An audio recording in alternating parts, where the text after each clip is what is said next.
बच्चे को जन्म देते हुए माँ का इंतकाल हो जाता है। लेकिन शौहर को उसकी बीवी की नसीहत याद होती है कि इस बच्चे का ख्याल रखने।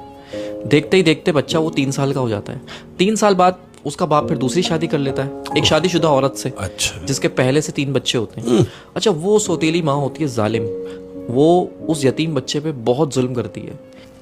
एक दिन ऐसा ही होता है, उस सौतेली माँ की फैमिली आती है दावत पे और वो यतीम बच्चा भी बैठ जाता है खाना खाने के लिए।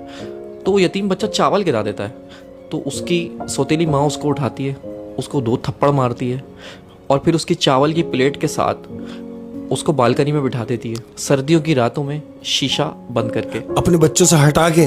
अब शौहर ऑफिस से आता है तो कहती है कि आप बैठे, मैं आपको खाना लगा देती हूँ।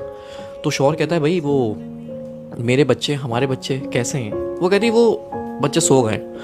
तो शौहर भी सो जाता है। जब शौहर सो जाता है तो उसकी बीवी ख्वाब में आती है और कहती है कि मेरे बच्चे का ख्याल रखो। वो अचानक उड़ जाता है और सौतेली माँ से पूछता है कि वो बच्चा कहाँ है मेरा?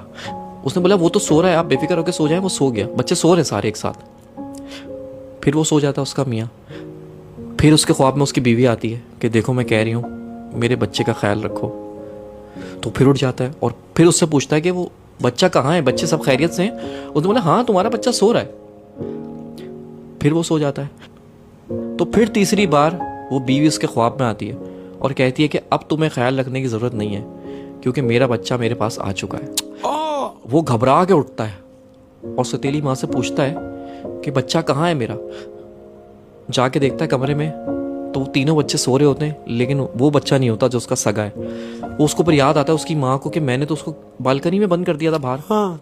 तो जैसे ही जाके वो बालकनी का शीशा खोलता है तो वो 3 साल का बच्चा चावल की प्लेट लेके और अपना मुंह घुटनों के अंदर दबा के बैठा हुआ होता है। जब बाप उसको जाके हिलाता है तो वो मर चुका होता है।